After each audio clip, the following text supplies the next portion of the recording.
तो संसार की परिक्रमा करते समय, परशुराम जी के साथ गोलोक जाते समय, गोलोक के मार्ग में जिस अद्भुत दृश्य को देखकर मैं असमंजस में आ गया था, वो संसार के इस अनंत विस्तार का ही दृश्य था। किंतु कितने अचरज की बात है कि इन असंख्य समान ब्रह्मांडों के सभी जीव जंतु भी समान है। जीव जंतु, वृक्ष पौधे, नदी पर्वत ही नहीं गौरी नंदन, हर ब्रह्मांड के देवी देवता, उनका नेतृत्व करने वाले देवराज इंद्र, त्रिदेव, त्रिदेवियां भी समान हैं। अर्थात ब्रह्मदेव, विष्णुदेव और महादेव हैं। हाँ गौरी नंदन, और स्वयं आप भी। स्वयं मैं भी?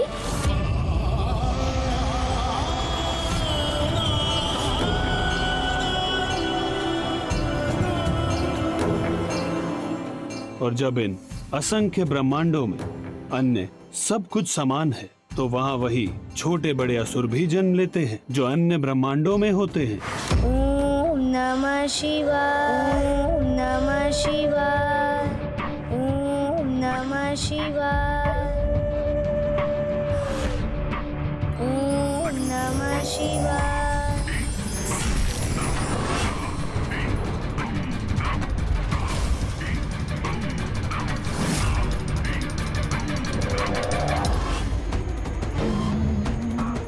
कितना अद्भुत है ये दृश्य। अर्थात हमारे महानायक की शक्ति में वृद्धि हो रही है।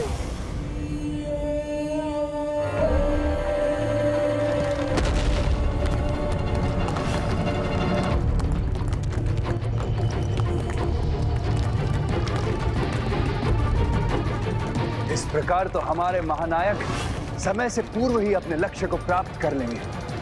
प्रत्येक ब्रह्मांड का समय चक्र भी समान रूप से ही गतिमान होता है, जिसके अनुसार प्रत्येक कल्प के प्रत्येक त्रेता युग में असुर रावण का जन्म होता है, जो हर ब्रह्मांड में एक समान अधर्म और दुराचार करता है।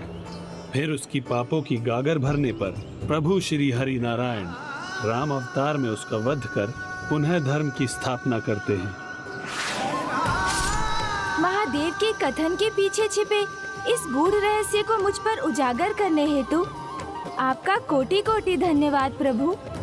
अब ज्ञात हुआ मुझे कि माता पराशक्ति की रचना और जीवन की क्रिया तो अनंत है। ब्रह्मांड एक नहीं अनेक हैं।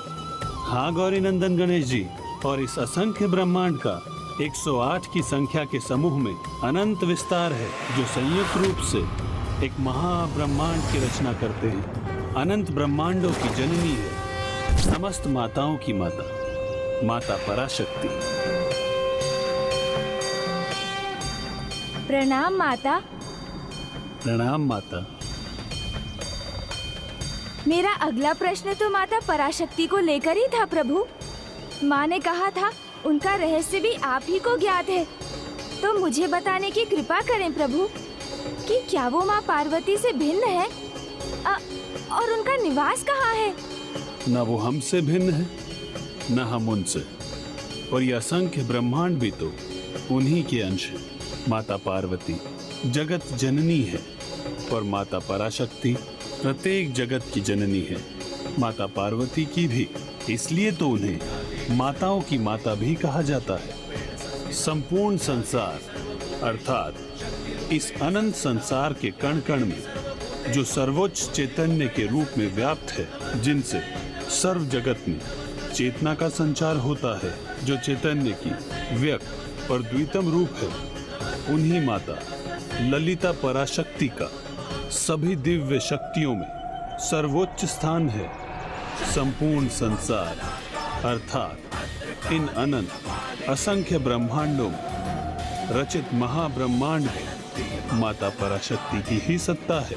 जो हो चुका है, जो हो रहा है और जो होने वाला है, सब उन्हीं की लीला है। और उन्हीं की लीला के अनुसार आपने उन तीनों दृश्यों को देखा था गौरी नंदन। किंतु प्रभु वो तीन जीव हैं कौन? वो तीनों तीन महाविकारों से जन्मे तीन महाअसुर हैं, जो प्रत्यक्ष और अप्रत्यक्ष रूप से प्रभावित कर मनुष्य को उनके पतन की ओर ले जाते हैं। उनमें प्रथम नरकंकाल रूपी लोभासुर है, जिसका जन्म लोभ से हुआ था, उसे आपने कुबेर जी के साथ इसीलिए देखा क्योंकि उसका जन्म स्वयं कुबेर जी के लोभ से हुआ था।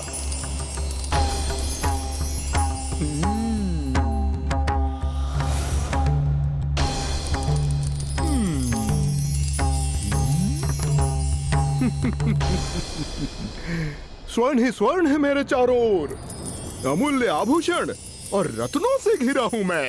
अत्यंत समृद्ध संपन्न हूं मैं, अत्यंत आनंदित हूं मैं।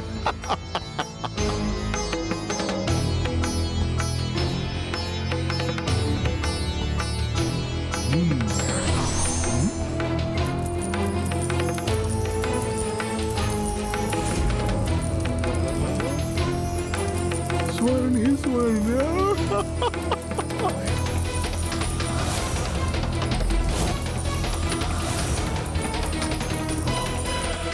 यदि ये स्वर्ण जगत में बांटने पर विवश न होता मैं, तो मेरे चरणों के नीचे स्थित यह स्वर्ण पर्वत मेरे चरण स्पर्श कर रहा होता।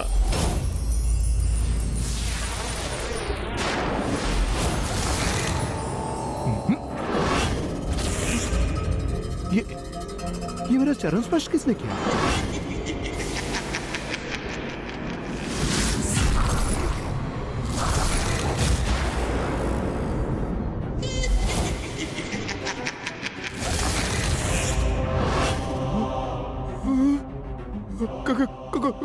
कौन हो तुम? आपका लोभ।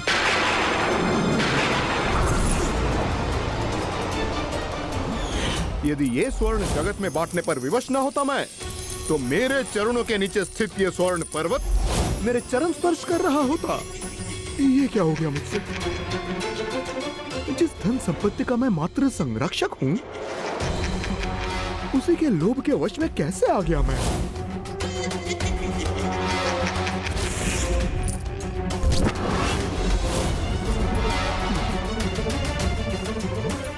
ये संपूर्ण धन, ये स्वर्ण, ये अमूल्य रत्न, ये सब मेरे ही है ना? नहीं नहीं, यहाँ तुम्हारा कुछ भी नहीं है। मेरा जन्म तो आपसे ही हुआ है ना।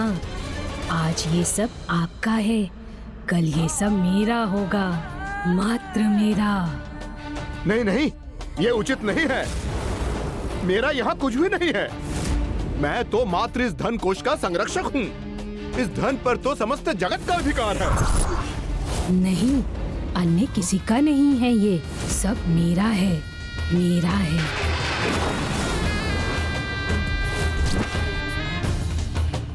रुक जाओ, छोड़ो उसे और चले जाओ यहाँ से।